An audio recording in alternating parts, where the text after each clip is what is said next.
Sir आपका क्या समस्या है जो इतना सारा इकट्ठा हुआ है? सबसे पहले मैं मीडिया भाई को धन्यवाद कर देना चाहता हूँ। आप लगता है फर्स्ट डे से ही हम लोग कवर कर रहे हैं। बिल्कुल, आज हमारा 5वां दिन है। हम लोग पूर्व सैनिक चालक संघ एकता चालक संघ हम लोग पूरे बिहार के डायल 112 के सभी चालक हैं, चालक पद पे हैं। और ये लगभग पूरे बिहार में 5500 पूर्व सैनिक चालक पद पर नियुक्त किया गया है 2022 में।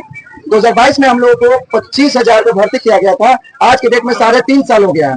3.5 साल में मात्र 750 रुपए का वेतन में वृद्धि हुआ है। यानी आज के डेट में 25,750 रुपए का वेतन मिल रहा है। आपको जैसे ही पता होगा, लगभग पिछला कैबिनेट की मीटिंग में लगता है 40 परियोजनाओं को मंजूरी दिया है बिहार सरकार ने, लेकिन हम इससे अछूते हैं। हमें क्यों नहीं वो सुविधा दिया जा रहा है? राज्यकर्मी का क्यों नहीं दर्जा दिया जा रहा है? हमें इंश्योरेंस क्यों नहीं दिया जा रहा है? हमें वेतनमान क्यों नहीं किया जा रहा है? हमें बिहार सरकार से यही मांग है कि हमें भी राज्यकर्मी का दर्जा दिया जाए, हमें भी वेतनमान किया जाए, हमें भी इंश्योरेंस किया जाए, इंश्योरेंस दिया जाए। क्योंकि आपको पता है इंश्योरेंस में हमारे बीच आज के डेट में 2022 से लेकर 2025 तक 15 जवान ड्यूटी के दौरान या किसी कारणवश डेथ कर गए हैं, जिसका ना तो बिहार सरकार कोई देखने वाला है, ना कोई संस्था, किसी तरह से कोई किसी प्रकार का कोई योगदान राशि उनके परिवार को, उनके आश्रितों को नहीं मिला है। तो हम लोग जितने पूर्व सैनिक चालक संघ है पूरे बिहार का, उनके तरफ से अपना कंट्रीब्यूशन किया है और 1-1 रुपया करके इकट्ठा करके हम लोगों ने उनके परिवार को या आश्रितों को हमने मदद पहुंचाने का काम किया है। ये काम हमें क्यों करना पड़ रहा है? ये काम तो बिहार सरकार का ड्यूटी कर रहे हैं, बिहार सरकार को करना चाहिए। क्योंकि हम साथ में साथ बिहार सरकार के, बिहार पुलिस के साथ में साथ कंधे में कंधे मिला के चल रहे हैं, तो हमारा भी फर्ज बनता है कि हमारा भी कंधा उतना ही लोड किया जाए जितना उनका कंधा पर लोड है। जैसा कि इनका बात को सुना जा सकता है, ये देश का पहले सुरक्षा किए, उसके बाद बिहार राज्य को सुरक्षा देने का काम कर रहे हैं। बिल्कुल इनका बात सही है। क्या सरकार के पास उतना फंड नहीं है? क्या सरकार के पास उतना क्षमता नहीं है कि इनकी समस्याओं को दूर किया जाए? क्योंकि ये समाज की समस्याओं को दूर करते हैं। हम सरकार से पूछना चाहते हैं कि आपके सरकार में इतना घोटाला होता है जिसका कोई अनुमान नहीं है। हर बार एक नया सरकार बदलता है और सभी लोग लूटने का काम करते हैं। अब इनकी समस्याओं को नहीं सुना जा सकता है तो किस व्यवस्था को बिहार सरकार सही करेगी? सर बिल्कुल आपने एकदम सही बोला है। जैसा कि आपको पता है कि ये बिहार सरकार और सेंट्रल गवर्नमेंट दोनों का कंबाइंड ये है। हम लोग 112 में जो भर्ती निकला है dial 112 one nation one number, ये सेंट्रल का प्रोजेक्ट है। दोनों का स्टेट और सेंट्रल का दोनों का प्रोजेक्ट किया हुआ है।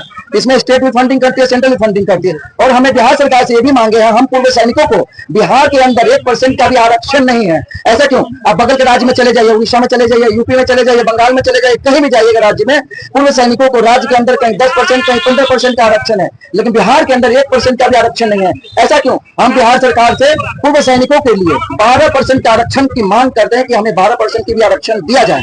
जी बिल्कुल, आपका बात कहना सही है। क्या सरकार इस सोच से पूर्व सैनिक को नहीं देखती है? क्या आप बताइए, 5 दिनों से स्ट्राइक पे हैं, क्या आपका मांग गलत है? कहीं पे भी लगता है? क्योंकि सरकार के हर एक व्यवस्था में सरकारी पूंजी के लिए हम सब समाज मिलकर पैसा देते हैं, टैक्स पे करते हैं, जिससे सरकार चलता है। और उस सरकार की व्यवस्था को 112 कहीं ना कहीं सभी जगह और एक स्थिति कायम करने में सफल होती है। क्योंकि कहीं पे भी व्यवस्था खराब होता है, कहीं पे भी कोई समस्या खड़ा होता है तो पहले 112 को कॉल किया जाता है। और ये सब अपने सुविधा को ना देखते हुए, या जहां तक इनको पता है, इनको हथियार तक भी नहीं मिलता है। जो पूर्व सैनिक है इस बार बहाली हुए 112 के लिए, इनको हथियार तक नहीं मिलता है।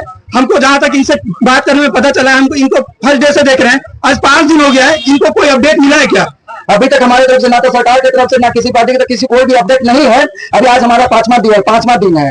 अभी देखते हैं हमारा संगठन क्या निर्णय लेता है। बाकी हम आगे उसके ऊपर चल के हम काम करेंगे और हम सरकार से उम्मीद करते हैं कि हमारी मांगे एकदम जायज है, बिल्कुल जायज है और हमारी मांगों को सुना जाए। उन्होंने क्योंकि ये योजना अपना जो मुख्यमंत्री नीतीश कुमार जी हैं, उन्होंने ही हरी झंडी 2022 में दिखलाया था। हमें उनसे उम्मीद है, जब आपने पूर्व सैनिकों के लिए इतना सोचा है तो थोड़ा और सोच लीजिए आगे, और ताकि हम लोग इसमें सुचारू रूप से ड्यूटी करते रहे और काम करते रहे। आपको पता होना चाहिए बिहार सरकार के अंदर सिविल ड्राइवर हैं जिनका भी वेतनमान और बिहार राज्य कर्मी का दर्जा दिया गया है, वेतनमान न्यूनतम 35,500 रुपए का किया गया है। तो हम क्यों उससे कम में है क्या? पूरे इंडिया के अंदर इन्होंने पूरा इंडिया के अंदर अहम योगदान दिया है। कोने कोने में ड्यूटी किया, लद्दाख में ड्यूटी किया, ग्लेशियर में ड्यूटी किया। इन्होंने अपना राजस्थान में 50 डिग्री जहां टेम्परेचर होती है वहां पे किया है, -40 -50 डिग्री टेम्परेचर पे भी हमने ड्यूटी किया हुआ है।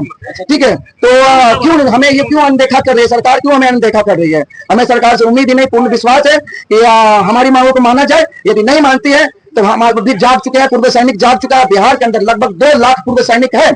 हम लोग कुछ भी करने के लिए तैयार हैं। और